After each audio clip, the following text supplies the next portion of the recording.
بسم اللہ الرحمن الرحیم وَلْتَكُن مِّنكُمْ أُمَّةٌ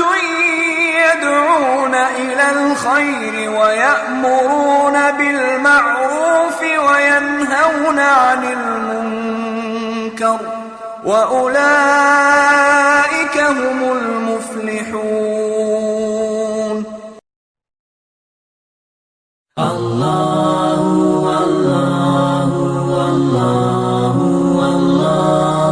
اللہ اللہ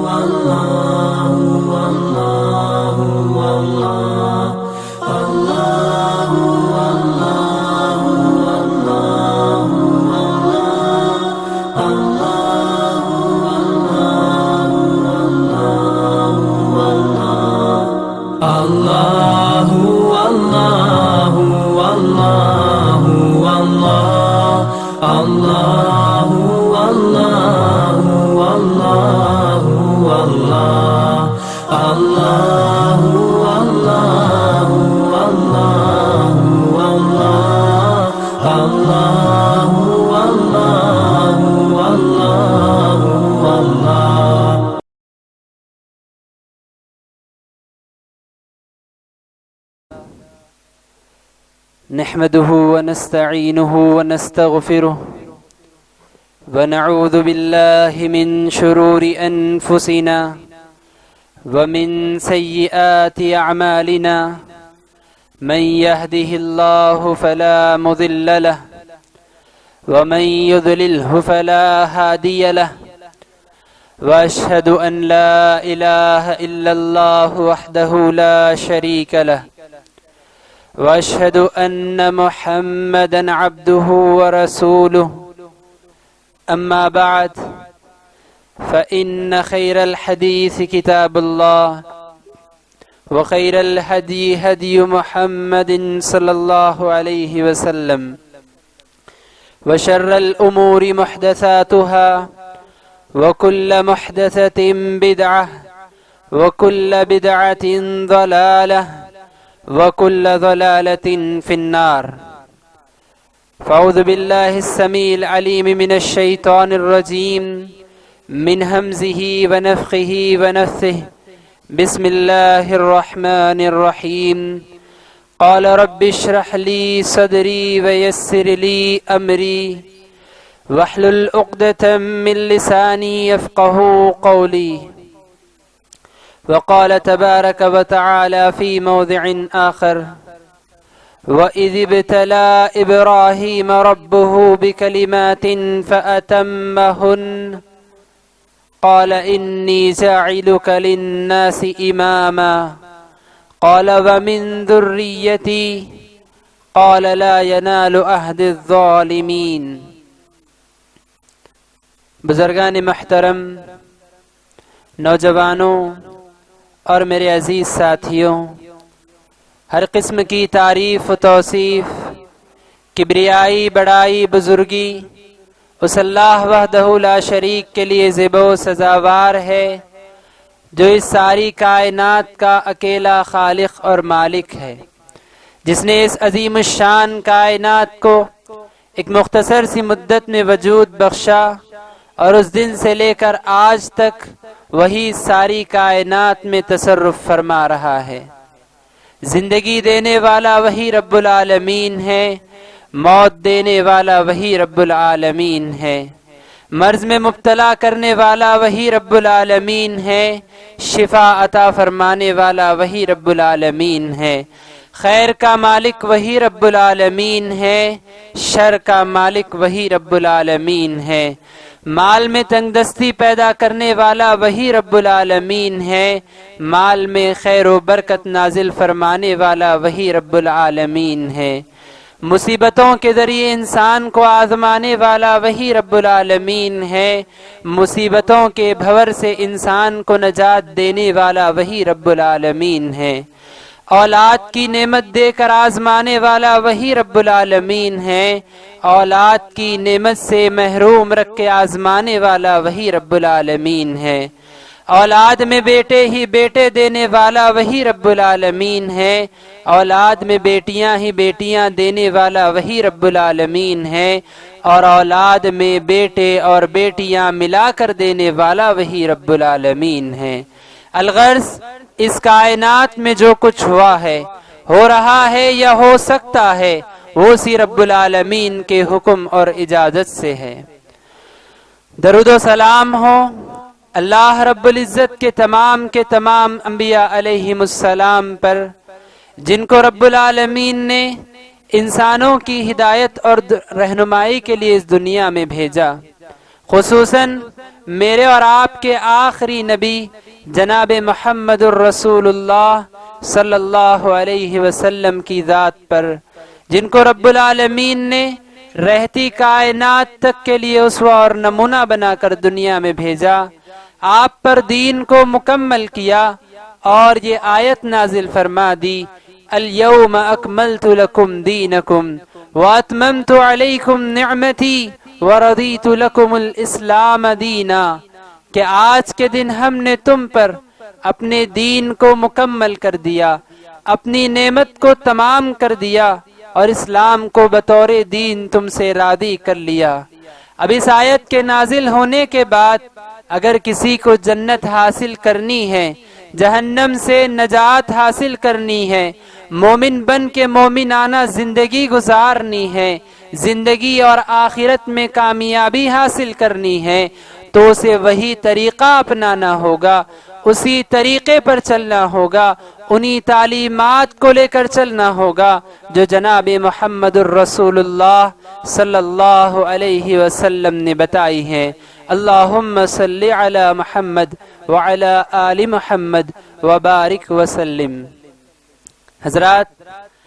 آج جس عنوان کو لے کر،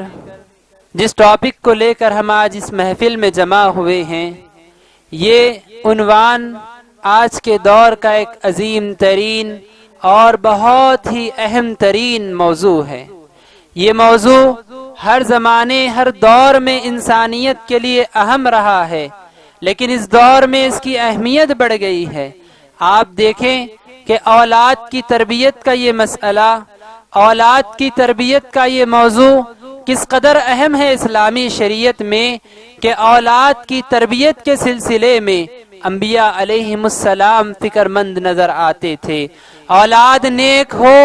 اولاد نیک پیدا ہو، اس سلسلے میں انبیاء علیہم السلام اللہ سے دعا کرتے ہوئے نظر آتے ہیں۔ اللہ رب العالمین نے ایک زمانے تک ابراہیم علیہ السلام کو اولاد کی اس نعمت سے محروم رکھ کر آزمایا۔ وہ جب بھی اللہ سے دعا کرتے اولاد کے سلسلے میں تو صرف یہ دعا نہ کرتے کہ رب العالمین صحت مند اولاد دے، رب العالمین طاقتور اولاد دے، رب العالمین ایسی اولاد دے جو بڑی ذہین ہو، یہ دعا نہیں مانگتے، دعا مانگتے ربی حب لی من الصالحین، ربی حب لی من الصالحین، اے میرے رب تو مجھے نیک صالح اولاد عطا فرما، رب مجھے اولاد دے تو نیک اور صالح اولاد عطا فرما۔ یہ دعا وہ نبی مانگا کرتے تھے کہ جن کو رب العالمین نے اپنا خلیل بنایا، جن کو رب العالمین نے وہ درجہ دیا کہ جو درجہ ساری انسانیت میں صرف دو لوگوں کو حاصل ہوا، ایک جناب محمد الرسول اللہ صلی اللہ علیہ وسلم کو اور دوسرے ابراہیم خلیل اللہ علیہ السلام کو۔ تو حضرات، یہ اس قدر اہم موضوع اور یہ ایسی اہم ترین بات ہے کہ جس کے بارے میں انبیاء علیہ السلام فکر مند ہوا کرتے تھے۔ اللہ رب العالمین نے ابراہیم علیہ السلام کو ساری زندگی آزمایا، ان کی ساری زندگی بچپن سے لے کر ان کی وفات تک آپ دیکھ لیجئے، ان کی ساری زندگی آزمائشیں ہیں، اور ہر آزمائش میں وہ کامیاب ہوتے ہیں، ہر آزمائش میں وہ پورے اترتے ہیں۔ جب وہ ہر آزمائش میں اللہ رب العالمین کے لیے کامیاب ہوتے ہوئے نظر آئے، اللہ نے جب ان کو آزمانے کے بعد ان کو پورا اترتے دیکھا، اللہ رب العالمین نے کہا ہم آپ کو امام بنانا چاہتے ہیں، ہم آپ کو لوگوں کا امام بنا رہے ہیں۔ اللہ رب العالمین نے سورہ بقرہ آیت نمبر 124 میں اس بات کا ذکر کرتے ہوئے فرمایا وَإِذِ ابْتَلَىٰ إِبْرَاهِيمَ رَبُّهُ بِكَلِمَاتٍ جب تمہارے رب نے ابراہیم کو آزمائشوں کے ذریعے احکام کے ذریعے آزمایا فَأَتَمَّهُنَّ انہوں نے ان آزمائشوں کو مکمل کیا، ان آزمائشوں میں پورے اترے، تو اللہ رب العالمین نے کہا قال انی جاعلک للناس اماما، رب نے کہا کہ ہم آپ کو لوگوں کا امام بنانے والے ہیں۔ حضرات اندازہ لگائیں، رب العالمین کہہ رہا ہے کہ ہم آپ کو لوگوں کا امام بنانے جا رہے ہیں۔ یہ اعزاز، یہ بشارت ایک نبی کو حاصل ہو رہی ہے۔ آپ دیکھیے ابراہیم علیہ السلام کی فکر کہ اس موقع پر جب ان کو اس قدر عظیم بشارت ملی کہ وہ سارے لوگوں کے امام بنائے جا رہے ہیں، ایسے موقع پر بھی ان کو اپنی اولاد یاد آئی، ان کو اپنی اولاد کی فکر ہوئی اور کہنے لگے وَمِن ذُرِّيَّتِي، میرے رب تو مجھے تو امام بنا رہا ہے، مجھے تو لوگوں کے لیے اسوہ بنا رہا ہے، لیکن میری ذریت کا، میری نسل کا، میری اولاد کا کیا ہوگا؟ اللہ رب العالمین نے کہا قال لا ینال عہد الظالمین، کہ میرے اس وعدے کو ظالم لوگ حاصل نہیں کر پائیں گے، یعنی جو گنہگار ہوں گے ان کو یہ امامت کا درجہ نہیں ملے گا، ہم آپ کو دے رہے ہیں، اور آپ کی اولاد میں سے ان کو یہ ملے گا جو نیک ہوں گے، صالح ہوں گے، اللہ کے احکام پہ چلنے والے ہوں گے۔ حضرات یہاں بتانے کا مقصد یہ ہے کہ ایک نبی جب ان کو اس قدر عظیم الشان بشارت دی جا رہی تھی، ان کی فکر صرف اپنی ذات تک نہ تھی کہ اللہ نے مجھے اتنا کچھ دیا، وہ اللہ رب العالمین کا حمد کرتے ہوئے بھی باقی زندگی گزار سکتے تھے، لیکن انہوں نے فوراً اللہ سے اپنی اولاد کے سلسلے میں سوال کیا۔ جو آدمی اس قدر فکر مند اپنی اولاد کے لیے ہوتا ہے اور ان کی تربیت کرتا ہے، انہی کی اولاد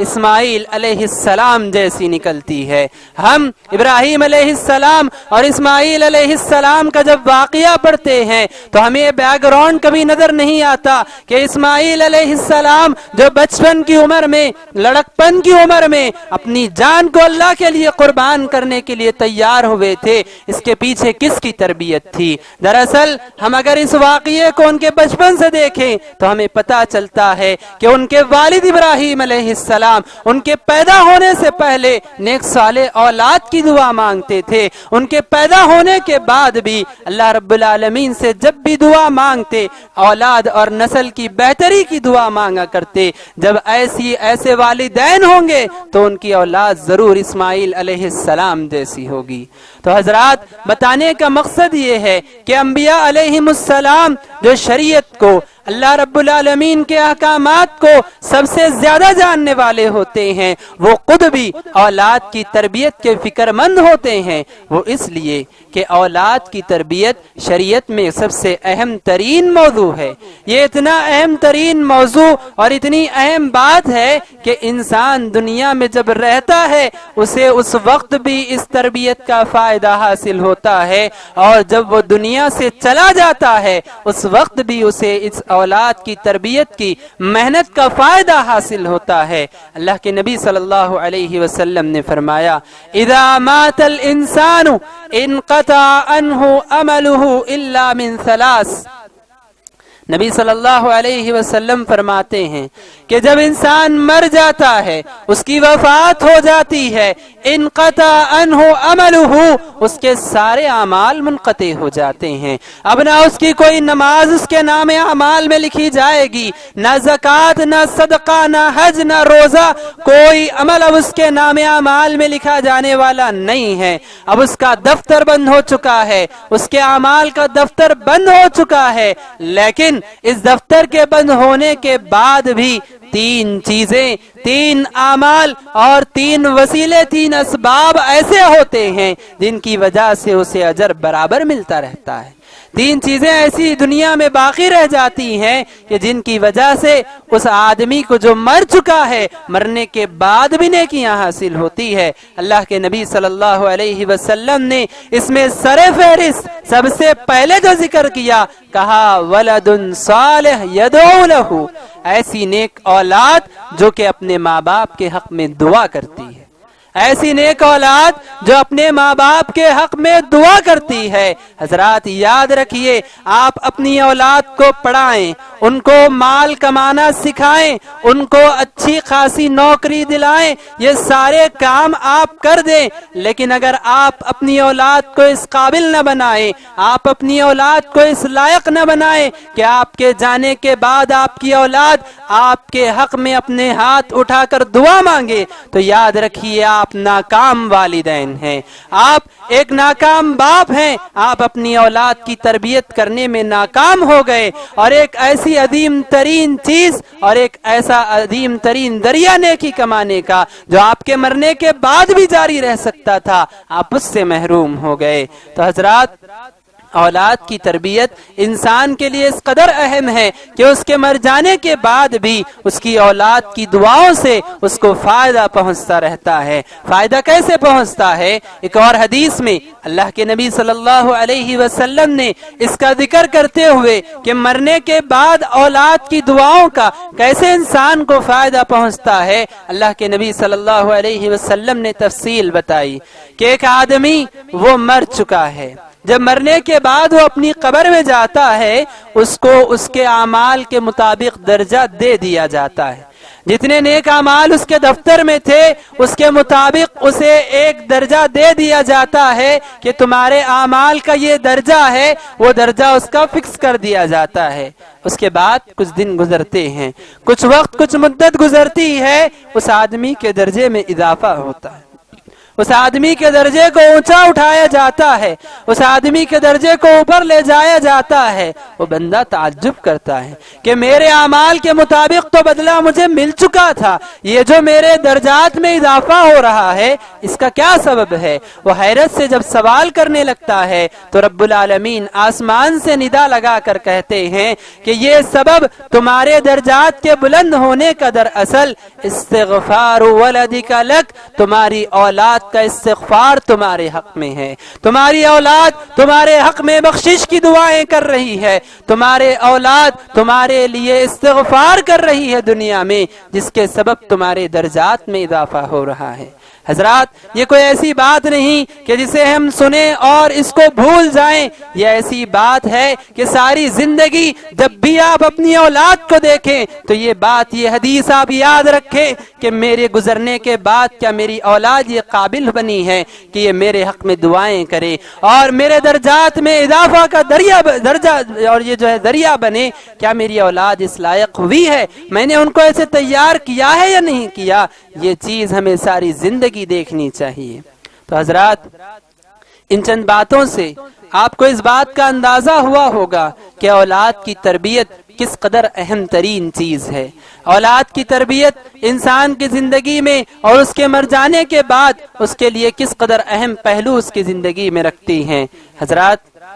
اولاد کی تربیت جب اس قدر اہم موضوع ہے اور اس قدر اہم ترین چیز ہے تو اب ہمیں دیکھنا یہ چاہیے کہ اولاد کی تربیت کا دراصل ذمہ دار کون ہے، بچوں کی تربیت کون کرے گا، بچوں کی تربیت کے متعلق کس سے سوال ہوگا اور بچوں کی تربیت کیسے کی جائے گی۔ آج معاشرے میں ہم دیکھتے ہیں کہ اکثر لوگوں کا یہ تصور بن گیا ہے کہ بچے کو اگر اسکول میں ڈال دیا اور اس کے بعد بچہ کوئی غلط حرکت کرتا ہے، ماں باپ جا کے اسکول میں پوچھتے ہیں کہ ہمارا بچہ ایسی غلطیاں کر رہا ہے، آپ اسے کیا سکھا رہے ہیں؟ بچے کو مکتب میں ڈالتے ہیں، ایک گھنٹہ مکتب پڑھنے بچہ جاتا ہے، وہاں اس کے بعد بچہ اگر گھر میں گالی دے دے، ماں باپ مکتب پہنچ کر مکتب کے معلم سے ذکر کرتے ہیں کہ ہمارا بچہ گالیاں دے رہا ہے، آپ کیا سکھا رہے ہیں؟ تو حضرات، سب سے پہلے ہمیں یہ معلوم کرنا ضروری ہے کہ اولاد کی تربیت کا سب سے پہلے ذمہ دار کون ہے، کس سے سوال ہوگا کہ اولاد کی تربیت کیوں نہیں کی گئی، اولاد کیوں بگڑ گئی، یہ کس سے سوال ہوگا؟ کیا معاشرے سے سوال ہوگا؟ کیا معلم سے سوال ہوگا؟ کیا مدرسے کے ذمہ داران سے یا اسکول کے سٹاف سے جو ہے سوال ہوگا؟ اللہ کے نبی صلی اللہ علیہ وسلم نے فرمایا، الا کلکم راعٍ وَكُلُّكُمْ مَسْئُولٌ عَنْ رَعِيَّتِهِ، اے لوگو غور سے سنو، اللہ کے نبی کے الفاظ ہے، اللہ کے نبی کہتے ہیں اے لوگو غور سے سنو، کلکم راعٍ، تم میں کا ہر شخص ذمہ دار ہے، وَكُلُّكُمْ مَسْئُولٌ عَنْ رَعِيَّتِهِ، اور تم میں کا ہر شخص اپنی ذمہ داری کے متعلق اس سے پوچھا جانے والا ہے، اس کے بعد اللہ کے نبی نے معاشرے میں جو الگ الگ قسم کے ذمہ دار جن کو بنایا گیا ان کا ذکر اللہ کے نبی نے کیا. اس میں اللہ کے نبی صلی اللہ علیہ وسلم نے فرمایا الرجل راع علی اہل بیتہ کہ آدمی اپنے گھر والوں کا ذمہ دار ہے، اپنی نسل اپنی اولاد کا ذمہ دار ہے. وَهُوَ مَسْئُولٌ عَنْهُمْ اور اس سے ان کے متعلق سوال کیا جانے والا ہے. وَالْمَرْأَةُ رَائِيَةٌ عَلَىٰ أَهْلِ بَيْتِ زَوْجِهَا وَهِيَ مَسْئُولَةٌ عَنْهُمْ اور عورت اپنے شوہر کے گھر کے لوگوں کی یعنی اس کی اولاد اس کے گھر والوں کی ذمہ دار ہے اور اس سے ان کے متعلق سوال کیا جانے والا ہے. حضرات اس حدیث سے بات ہمیں معلوم ہوئی کہ اولاد کی تربیت کے اصل ذمہ دار ماں اور باپ ہیں. ماں اور باپ والدین اصل ذمہ دار ہیں اولاد کی تربیت کے. یہ زندگی میں اگر اچھی تربیت کریں گے اور ان کا اچھا ان کی تعلیم تربیت کا اسلامی تربیت کا انتظام کریں گے، ان کی اچھی تربیت کر کے دنیا سے جائیں گے، نجات پائیں گے. اور اگر ایسا نہیں کیا اللہ کے سامنے جواب دہ ہیں. اللہ کے سامنے جواب دینا ہے کہ اولاد کی تربیت میں کیوں نقص رہ گیا، اولاد کی تربیت کیوں صحیح نہیں کر پائے، تمہاری اولاد کیوں نمازی نہیں بنی، تمہاری اولاد بڑے ہونے کے باوجود قرآن پڑھنا کیسے اسے نہیں آیا، وہ گالیاں دینے کیسے لگ گیا، وہ چور کیسے بن گیا، وہ سود کا کاروبار کرنے والا کیسے بن گیا. کیا تم نے اولاد کو تربیت نہیں دی تھی؟ یہ سوال کل قیامت کے دن ہر ماں باپ سے ہونے والا ہے. یاد رکھیے ماں باپ ذمہ دار ہیں اپنی اولاد کے. اگر ماں باپ اولاد کی تربیت کریں گے تو نجات پائیں گے اور اگر نہیں کریں گے اللہ کے سامنے جواب دہ ہیں. اللہ ان سے سوال کرے گا اور جب تک جواب نہیں دیں گے اللہ رب العالمین انہیں آگے نہیں بڑھائے گا. تو حضرات سب سے پہلی بات بنیادی ہمیں معلوم ہوئی کہ اولاد کی تربیت کے اصل ذمہ دار والدین ہیں. اس کے بعد والدین جب اولاد کی تربیت کے ذمہ دار ہیں تو دیکھیں کہ اولاد کی تربیت کے لیے اسلام نے انہیں کیا رہنما اصول بتائے ہیں. اسلام اولاد کی تربیت کرنے کے لیے کیا درجے انہیں بتاتا ہے. اولاد کی تربیت کے متعلق جب ہم شریعت کے احکام پڑھتے ہیں تو ہمیں بات معلوم ہوتی ہے کہ اولاد کی تربیت کا سلسلہ وہاں سے شروع ہوتا ہے اور اس وقت شروع ہوتا ہے جب اولاد دنیا میں آتی بھی نہیں ہے. اولاد کے دنیا میں آنے سے قبل ہی اولاد کی تربیت کا سلسلہ شروع ہو جاتا ہے. اولاد کی تربیت کی فکر شروع ہونی چاہیے. اللہ رب العالمین جب ایک آدمی کو نکاح کا موقع دیتا ہے، نکاح کرنے کا اس کے سامنے مرحلہ پیش آتا ہے، اسی وقت سے اسے اولاد کی تربیت کی فکر ہونی چاہیے. ایک آدمی جب اپنی بیوی کا انتخاب کرنا چاہتا ہے اللہ کے نبی صلی اللہ علیہ وسلم نے فرمایا تنکح المرأة لأربع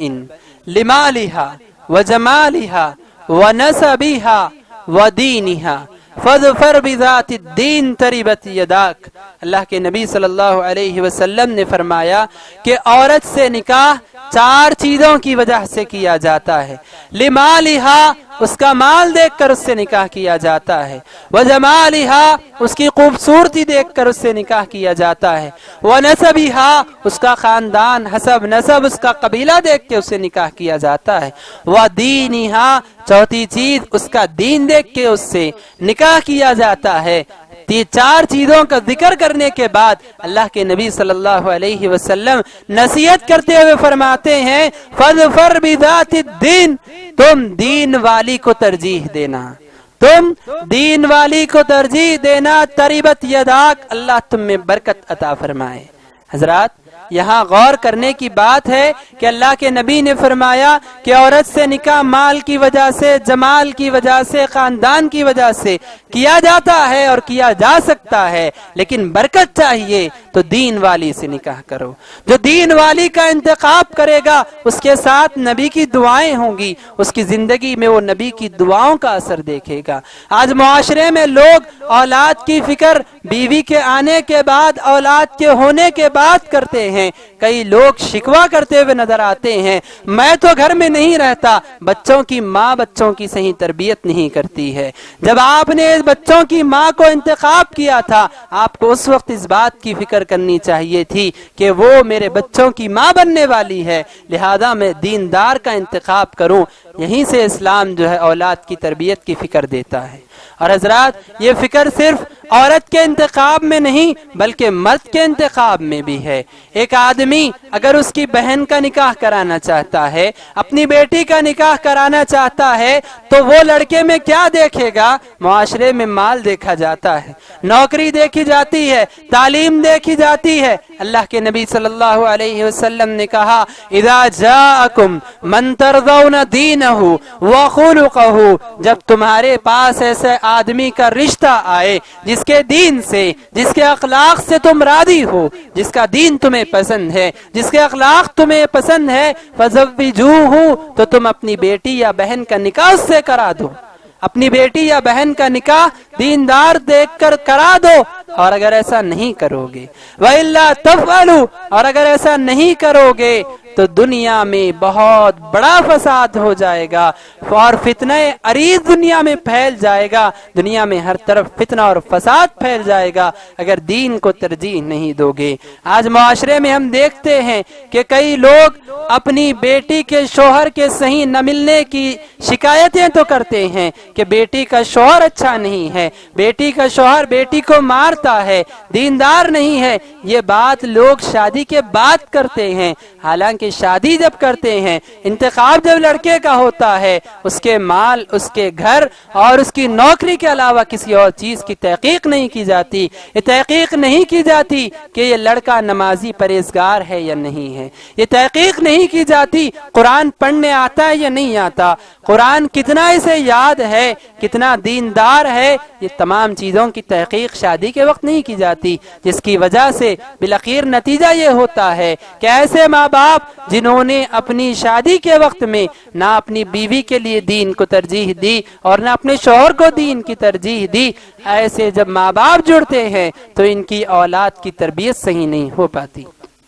تو حضرات اولاد کی تربیت نکاح سے شروع ہوتی ہے۔ جب ایک آدمی نکاح کرنا چاہتا ہے یا ایک آدمی اپنی لڑکی کا نکاح کرانا چاہتا ہے تو اس کے ذہن میں بات ہونی چاہیے کہ میں جس لڑکی کا انتخاب اپنی بیوی کے طور پہ کر رہا ہوں، آج وہ میری بیوی ضرور ہے لیکن کل وہ میرے بچوں کی ماں ہے، وہ میری نسل کی تربیت کرنے والی ہے۔ اور جب کوئی شخص اپنی بیٹی کا نکاح کسی مرد سے کرا رہا ہے تو جب وہ یہ دیکھ رہا ہے کہ یہ میری بیٹی کا شوہر آج ہے تو اسے یہ بھی ذہن میں رکھنا چاہیے کہ کل یہ میری بیٹی کی اولاد کا باپ ہے، یہ میری بیٹی کی نسل کا ذمہ دار ہے، یہ اگر اچھا ہوگا تو اس کی اولاد کی تربیت صحیح ہوگی۔ تو حضرات سب سے پہلے اولاد کی تربیت یہاں سے شروع ہوتی ہے کہ نکاح کے وقت دین کو ترجیح دی جائے۔ اس کے بعد دوسرا سٹیپ یا دوسرا مرحلہ اولاد کی تربیت کا یہ ہے کہ اولاد کے حق میں دعا کی جائے، اولاد کے حق میں دعا کی جائے، اولاد نیک ہو، اولاد صالح ہو، یہ دعا کی جائے اس وقت سے جبکہ اولاد دنیا میں بھی نہ آئی ہو۔ اولاد کی دنیا میں آنے سے پہلے اور نکاح سے پہلے بھی آدمی یہ دعا کر سکتا ہے، اور اللہ رب العالمین نے مومنوں کی دعا قرآن میں ذکر کرتے ہوئے اس دعا کا ذکر کیا، ربنا ہب لنا من ازواجنا وذریاتنا قرۃ اعین واجعلنا للمتقین اماما، کہ اے اللہ تو ہمیں ہماری نسل اور ہماری بیویوں میں ایسی نسل اور بیویاں عطا فرما جو ہماری آنکھوں کے لیے ٹھنڈک بنے اور ہمیں تو مومنوں کا امام بنا دے۔ تو حضرات یہ دعا آدمی کو نکاح سے پہلے سے کرنا چاہیے، اولاد کے پیدا ہونے سے پہلے سے کرنا چاہیے، اور اولاد کے پیدا ہو جانے کے بعد بھی کرنی چاہیے، اولاد کے بڑے ہو جانے کے بعد بھی کرنی چاہیے۔ ہمیشہ اولاد کی صالحیت اور اولاد کے نیک ہونے کی دعا کرنی چاہیے۔ ابراہیم علیہ السلام نے اللہ رب العالمین سے دعا کی تھی کہ اے اللہ تو اس قوم میں، عرب کے لوگوں میں ایسے نبی کو نازل فرما جو ان کے سامنے تیری آیتیں پڑھے اور ان کا تزکیہ کرے۔ یہ دعا اللہ رب العالمین سے ابراہیم علیہ السلام نے کی تھی، اور اس دعا کا اثر 5000 سال کے بعد ہوا اور محمد الرسول اللہ صلی اللہ علیہ وسلم دنیا میں مبعوث ہوئے۔ اللہ نے ابراہیم علیہ السلام کی اس دعا کو قبول کیا اور عرب میں ایسے نبی کو بھیجا جو لوگوں کے سامنے اللہ کی آیتیں پڑھ کے سناتے تھے اور ان کو گناہوں سے پاک کیا کرتے تھے۔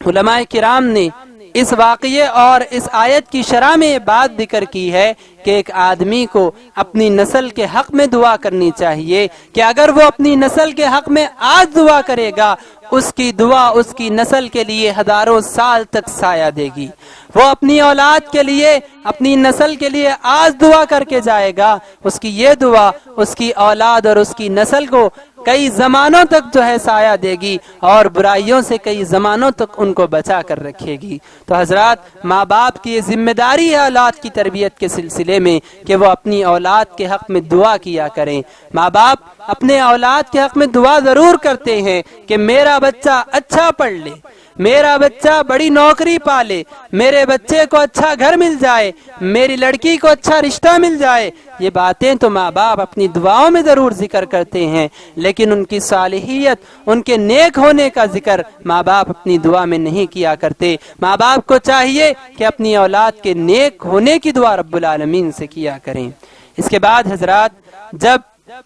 اولاد اس دنیا میں آتی ہے، اولاد بڑی ہونے لگتی ہے، تو اللہ کے نبی صلی اللہ علیہ وسلم نے یہ تربیت کا طریقہ بتایا ہے کہ جب بچہ 7 سال کی عمر کو پہنچ جائے، جب بچہ 7 سال کی عمر کو پہنچ جائے، مرو اولادکم بالصلاۃ وہم ابناء 7 سنین، اللہ کے نبی صلی اللہ علیہ وسلم نے فرمایا کہ تم اپنی اولاد کو نماز کا حکم دو جب وہ 7 سال کی عمر کو پہنچ جائیں۔ 7 سال کی عمر اولاد کی ہو گئی تو ان کو نماز کا حکم دینا ہے کہ بیٹے چلو، ظہر کی نماز کا وقت ہوا ہے، نماز پڑھ لو، عصر کی نماز کا وقت ہوا ہے، چلو مسجد کو چلو، مغرب کی نماز ہو گئی، کیا تم نے نماز پڑھی ہے؟ اس طرح سے ماں باپ اپنی اولاد کو نماز کا حکم دیں گے کہ نماز کا وقت ہوا ہے، نماز پڑھ لو، اور سوال کریں گے کیا نماز تم نے پڑھی ہے؟ یہ سلسلہ 3 سال تک تربیت کا چلے گا۔ 3 سال تک ماں باپ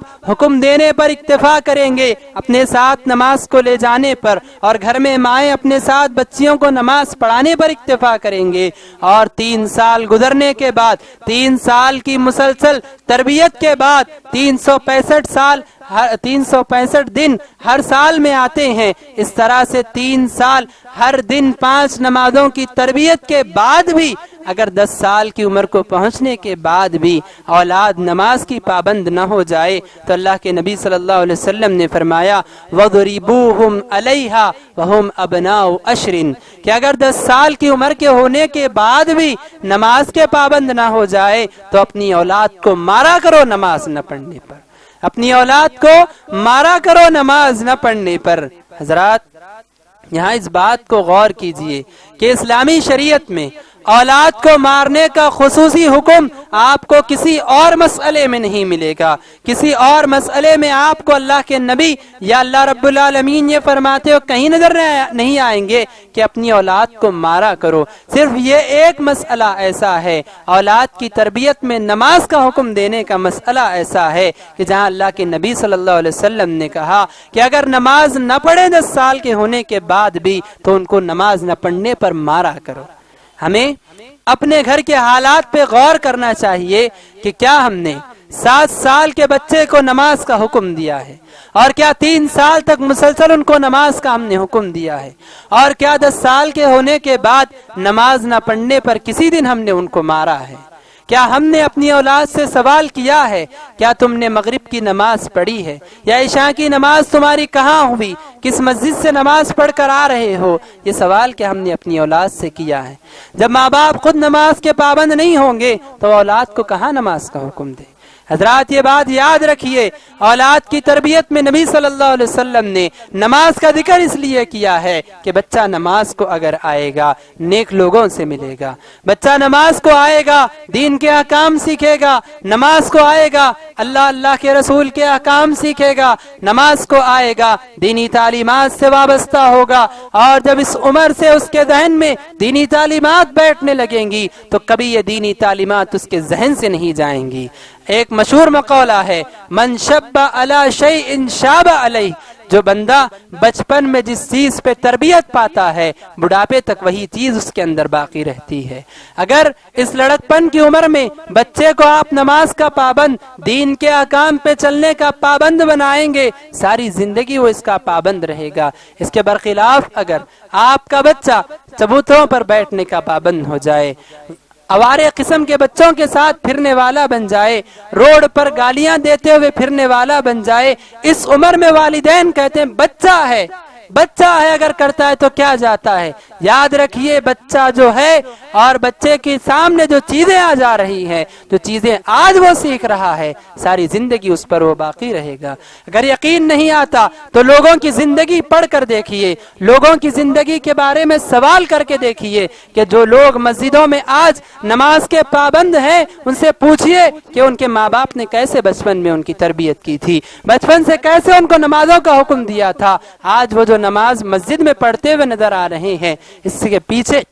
ان کے ماں باپ کی کتنی کوشش اور محنت ہے، آپ ان کو دیکھ لیجئے، اس سے آپ کو اندازہ ہوگا کہ یہ عمر میں بچوں کو نماز کا حکم دینے اور اسلامی تعلیمات کا حکم دینے کی کتنی زیادہ اہمیت ہے۔ تو حضرات، یہ اولاد کی تربیت میں ایک اہم ترین بات ہے کہ اولاد کو نماز کا حکم دیا جائے اور نماز نہ پڑھنے پر انہیں مارا جائے، کیونکہ حضرات اسلام کے جتنے احکام اور جتنی عبادتیں ہیں، انسان کی زندگی میں جتنی عبادتیں آتی ہیں، مسلسل اس میں سب سے زیادہ آنے والی عبادت نماز ہی کی عبادت ہے۔ کلمہ لا الہ الا اللہ پڑھ لے بندہ، اللہ پہ، اللہ کے رسول پہ ایمان ایک مرتبہ لا لے، پھر اسے ایمان لانے کے لیے ایک اور مرتبہ نہیں کہا جائے گا۔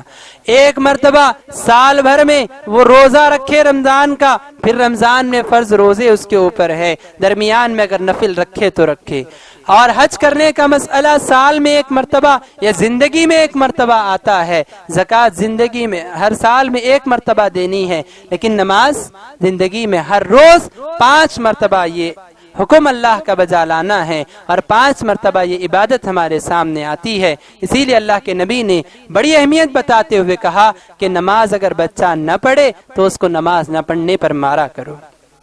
اس کے بعد حضرات، بچوں کی تربیت میں نبی صلی اللہ علیہ وسلم کی سیرت سے بات ہمیں ملتی ہے کہ بچوں کی تربیت میں عقیدے کی تعلیم بڑی اہم ترین تعلیم ہے۔ چھوٹے چھوٹے بچوں کو عقیدے کی تعلیم دینا بھی بڑا ضروری ہے۔ اللہ کے نبی صلی اللہ علیہ وسلم نے ایک مرتبہ اپنے چچا زاد بھائی عبداللہ بن عباس رضی اللہ عنہما کو بلایا اور بلا کر کہا، یا غلام انی اعلمک کلمات،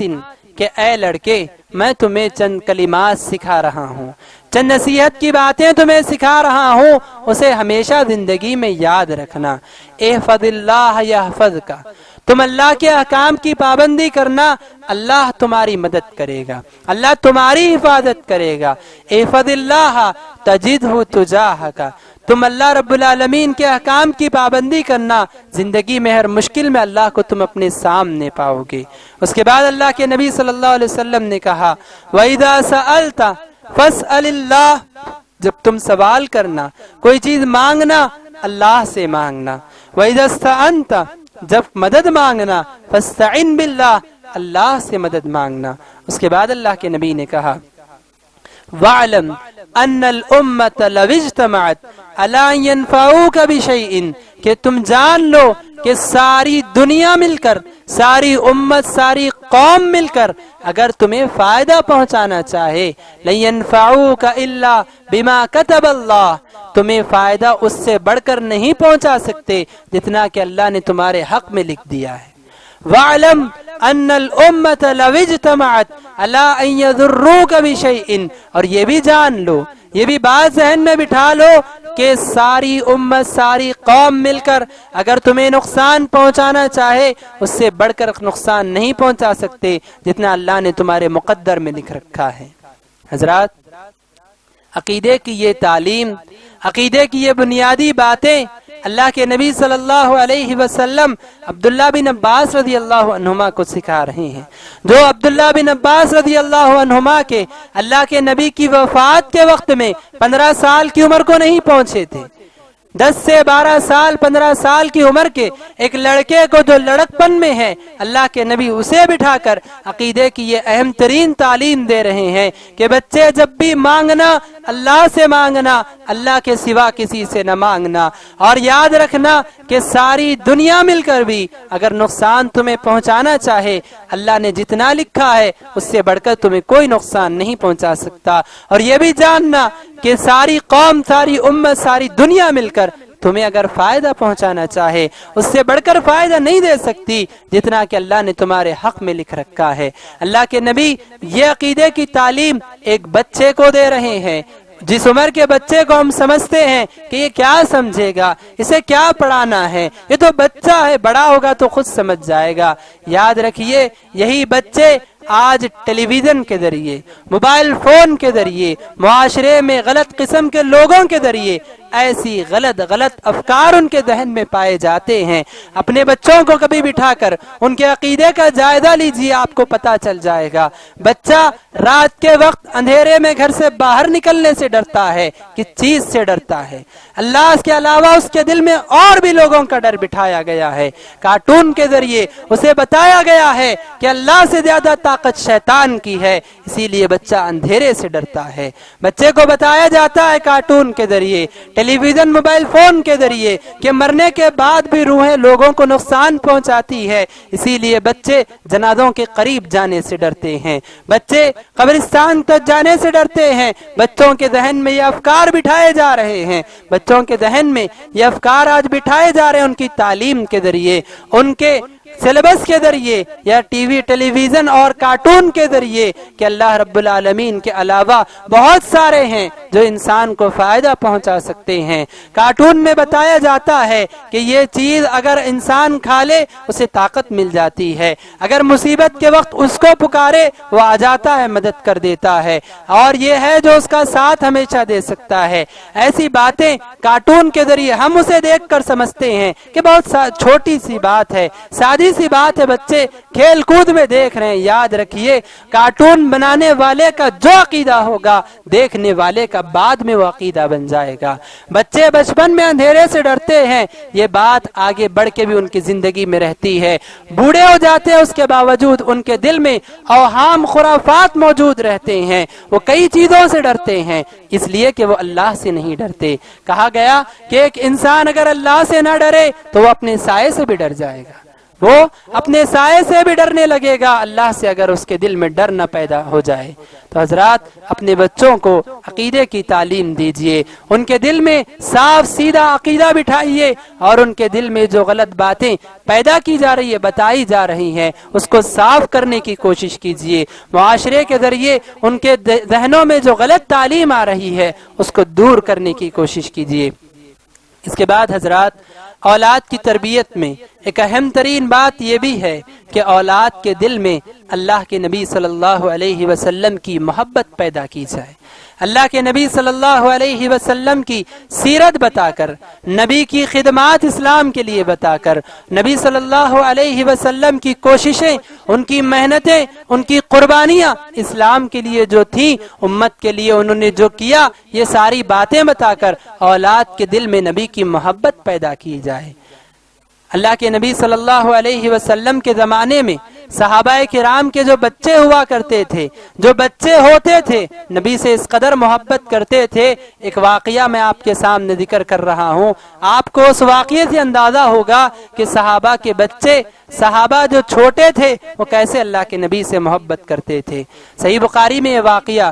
ذکر ہے، عبد الرحمن بن عوف رضی اللہ عنہ اس واقعے کے راوی کہتے ہیں کہ جنگ بدر کے دن جب کفار سے ہماری جنگ تھی، پہلی صف میں میں کھڑا تھا۔ عبد الرحمن بن عوف رضی اللہ عنہ کہتے ہیں پہلی صف میں کھڑا تھا، اور میرے دائیں جانب اور میرے بائیں جانب دو نوجوان بچے تھے، دو نوجوان بچے میرے دائیں اور بائیں جو ہے کھڑے ہوئے تھے پہلی صف میں۔ ان کو دیکھ کر میں نے سوچا کہ ان کے علاوہ اگر دوسرا کوئی تندرست اور طاقتور آدمی ہوتا تو شاید مجھے بھی اس سے کوئی پاور مل جاتا اور میں بھی اچھی طرح سے لڑتا۔ یہ میں سوچ ہی رہا تھا کہ ان میں سے جو دائیں جانب میرے دائیں جانب جو بچہ کھڑا ہوا تھا، اس نے مجھے بلایا اور کہا یا امی من ابو جہل، اے چچا بتائیے ابو جہل کون ہے؟ بچہ سوال کرنے لگا کہ چچا بتائیے کہ یہ کفار جو کھڑے ہوئے ہمارے سامنے، یہ جو فوج ہے، اس فوج میں ابو جہل کون ہے؟ عبد الرحمن بن عوف رضی اللہ عنہ کہتے ہیں فتعجبت لذلك، مجھے تعجب ہوا، بچہ ہے، ابو جہل سردار طاقتور آدمی کے بارے میں پوچھ رہا ہے کہ ابو جہل کون؟ میں نے کہا کہ تمہیں کیا کرنا ہے ابو جہل سے؟ ابو جہل کے بارے میں سن کر تم کیا کرو گے؟ تو اس بچے کا جواب سنیے، بچہ کہتا ہے یا امی بلغنی انہو یسب رسول اللہ، اے میرے چچا مجھے بات معلوم ہوئی ہے کہ وہ بدبخت اللہ کے نبی کو گالیاں دیتا ہے، وہ اللہ کے نبی کو گالیاں دیتا ہے، والذی نفسی بیدی، اور اس ذات کی قسم جس کے ہاتھ میں میری جان ہے، اگر آج وہ مجھے ملے گا تو ہم دونوں میں سے جس کی موت مقدر ہے اس کی موت آج ہو کے رہے گی، یعنی آج میرے سامنے وہ آئے گا تو یا تو اسے قتل کروں گا یا میں قتل ہو جاؤں گا۔ یہ بات سن کر عبد الرحمن بن عوف رضی اللہ عنہ تعجب کرتے ہیں، تعجب میں کھڑے رہتے ہیں۔ پھر بائیں جانب والا بچہ ایسا ہی سوال کرتا ہے کہ چچا بتائیے ابو جہل کون ہے؟ اس کے بعد اسے بھی ایسے ہی جواب دیتے ہیں، وہ بھی وہی جواب کہتا ہے کہ چچا مجھے یہ بات پہنچی ہے کہ وہ نبی کو گالی دیتا ہے، اگر آج ملا تو یا تو اسے قتل کروں گا یا میں قتل ہو جاؤں گا۔ اس کے بعد جنگ ہوتی ہے، جنگ بدر ہوتی ہے، جنگ ہو جاتی ہے مکمل، اور جب دیکھا جاتا ہے کہ کفار میں کون کون مرا ہے تو ابو جہل مر جاتا ہے، ابو جہل کو قتل کر دیا جاتا ہے۔ ابو جہل کے قتل کے بارے میں جب تحقیق کی جاتی ہے کہ کس نے اسے قتل کیا، اس طاقتور سردار کو کس نے مارا ہے، کون اتنا عظیم بہادر ہے، جب دیکھا جاتا ہے تو پتہ چلتا ہے کہ یہی انصار کے دو بچے تھے جنہوں نے عبد الرحمن بن عوف رضی اللہ عنہما سے سوال کیا تھا ابو جہل کے بارے میں۔ یہ کم عمر بچے، ان لوگوں نے جا کر ابو جہل جیسے سردار کو مار دیا، اور ان دونوں کی تلواروں پر اس کے خون کے نشانات باقی رہتے ہیں۔ اللہ کے نبی بعد میں فیصلہ کرتے ہیں کہ دونوں نے ابو جہل کو مارا ہے۔ حضرات یہاں رک کے ہمیں یہ بات غور کرنی ہے کہ یہ کیا سبب تھا کہ دو کم عمر بچے ایک سردار کو مارنے کے لیے چلے گئے، اور ایک سردار کو انہوں نے اپنی تلوار سے قتل کر دیا۔ کس چیز نے ان کو اس کام پر ابھارا تھا؟ یہ نبی کی محبت تھی، اور نبی کے خلاف کہنے والوں کے سلسلے میں ان کے دلوں میں نفرت تھی، جو اس قدر صحابہ نے ان کے دلوں میں بٹھائی تھی کہ جس کی وجہ سے وہ ایک طاقتور اور بہادر آدمی کا مقابلہ کرنے اور اس کو قتل کرنے کے لیے تیار ہو گئے۔ حضرات آج یہاں غور کرنے کا مقام ہے کہ کیا ہمارے بچے جو کم عمر ہمارے بچے ہیں کیا نبی سے اس قدر محبت کرتے ہیں کہ اگر نبی کے سلسلے میں اگر بات آئے، نبی کی محبت کی بات آئے، کیا وہ اپنی جان دینے کے لیے تیار ہے؟ آج ہمارے لیے یہ غور کرنے کا مقام ہے کہ کیا ہمارے دلوں میں یہ محبت پیدا ہوئی ہے کہ نبی کے لیے ہم اپنی جان دینے کے لیے تیار ہیں یا نہیں؟ زبانی باتوں کی بات نہیں ہے، آپ پریکٹیکل میں بات سوچ کر دیکھیے کہ اپنی جان دینا اگر ہے تو کیا ہم نبی کے لیے جان دے سکتے ہیں؟ صحابہ کرام اس طرح سے اولاد کے دلوں میں نبی کی محبت کو پیوست کیا کرتے تھے۔ آپ نبی کی محبت کو بچوں کے دلوں میں بٹھا دیجئے، بچے ویسے بننے کی کوشش کریں گے جیسے نبی صلی اللہ علیہ وسلم تھے، اور اگر بچے ویسے بن جائیں گے تو اس کے بعد ان کو کوئی اور خیر کی ضرورت باقی نہیں رہے گی۔ اس کے بعد حضرات بتانے کی تو بہت ساری باتیں ہیں، لیکن وقت کی کمی کی وجہ سے ایک آخری بات میں آپ لوگوں کے سامنے ذکر کر کے اپنی بات تو ختم کروں گا۔ حضرات آج معاشرے میں ہم دیکھتے ہیں کہ جرم بے حد بڑھتے جا رہے ہیں، برائیاں بے حد بڑھتی جا رہی ہیں، گناہ ایسے آج ہو رہے ہیں کہ شاید آسمان نے اس سے پہلے ایسے گناہ کبھی نہ دیکھے ہوں گے۔ آج ہم ایسا واقعہ بھی دیکھ چکے ہیں کہ دو بیٹوں نے مل کر ایک باپ کا قتل کر دیا۔ ہم ایسے واقعات ہر صبح شام پڑھ اور سن رہے ہیں کہ ایک دو سال کی معصوم بچی کے ساتھ بدکاری کی جا رہی ہے۔ ہم ایسے واقعات پڑھ رہے ہیں کہ بچے اپنے ماں باپ کو گھر سے باہر نکال دے رہے ہیں۔ ہم ایسے واقعات پڑھ رہے ہیں کہ ایک آدمی